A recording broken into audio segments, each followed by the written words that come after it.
Job loss and hostility in the COVID-19 lockdown. Dr. Rohit K Dasgupta, Senior Lecturer in Global Communication and Development at Loughborough University, is writing a book about it. Morning.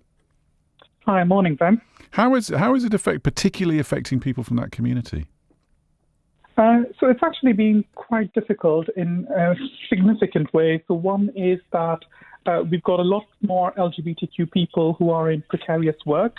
So they're either on fixed-term contracts or on hourly paid work, many of who have lost their jobs because of the coronavirus crisis. But much more importantly, has been the loss of support structures that social isolation has brought on them.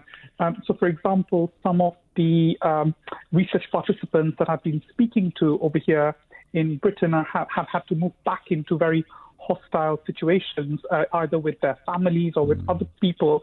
And so for them, that's the biggest loss, has been the loss of the support structure facing social isolation. And when you say a support structure, it sounds quite a formal thing, but presumably we're talking about networks of friends, I don't know, maybe counsellors, whatever it might be. That's, the way people live their lives has been profoundly changed. Absolutely. So I am talking about friends. So, for example, I've been speaking to some people who have moved to cities like London from places like Birmingham or from other areas, which is, maybe they were facing hostility from either family or community and so on. But one of the things that's happened, with job losses, they've had to move back again into those homes. So they've lost those friends. They've lost their kind of the larger support networks that they've had, like you rightly pointed out, whether it's counsellors, whether it's neighbours. So that's been the biggest issue that some of the people I've been speaking to have been facing. Sorry, go on. No, I was going to say that, within local communities at the same time, we've also seen some amazing ways in which people have come together, whether it's through mutual support networks and so on. But it's still been quite not as much as you would expect. Now, look, are there similarities between different communities, if you like? So are there ways that different communities can solve the same problems together?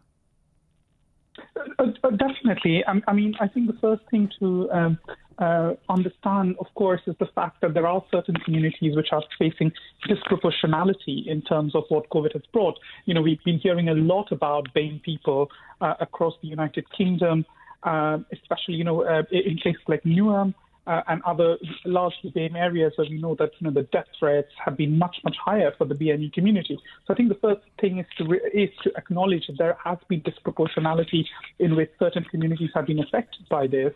And LGBTQ people, and especially BAME LGBTQ people that I've been speaking to, have been really at the firing line on this. I suppose I asked the question because there are some issues which, although maybe experienced differently by different people, are we have become we've understood have become on the rise. Things like, for example, loneliness, which is something you've already alluded to, and we've just been talking only 10 minutes ago about those that have been shielded, and the scourge of loneliness and the effect on people's psychology. Are there not systems in place that all communities can plug into to try to prevent that?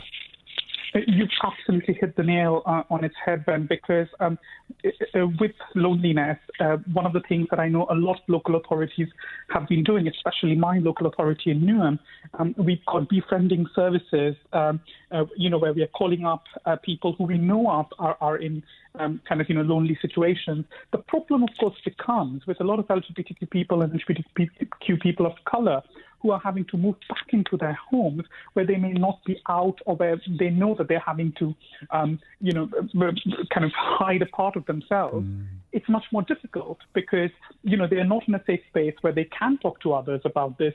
So to give you another example, I just heard very recently in Tower Hamlets where you've got a trans asylum seeker who's living in this household where nobody actually understands her. Nobody understands her gender identity. Nobody understands the specific issues that she is facing.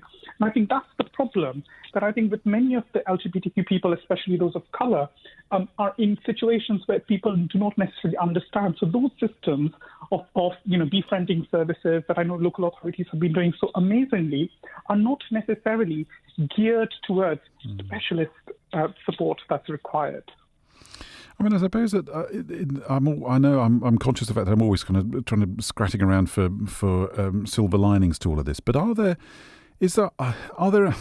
I was going to say positives. It's the wrong word. Are there any areas at which lockdown has, in some senses, made people confront friends and so on, and actually get to understand their lives better because they've had to do that? Has that happened at all, or am I just wishful thinking?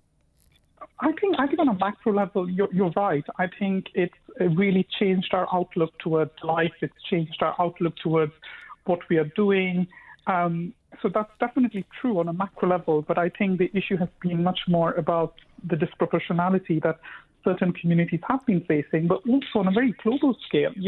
I do a lot of work in India, so a lot of my research is actually working with the LGBTQ and trans communities in India.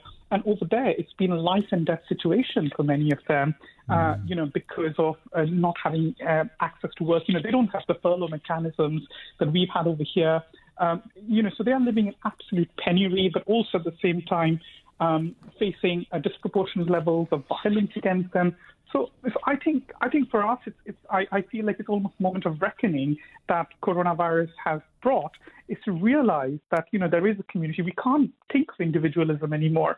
We have to think about how we can work together, especially in kind of all of these issues that are being thrown at us.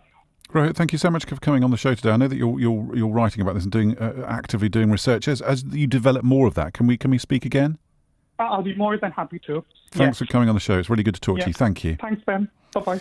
There you are, Dr. Rohit K Dasgupta, Senior Lecturer in Global Communication and Development at Loughborough University. We'll keep in touch with him. We'll also be talking about support for young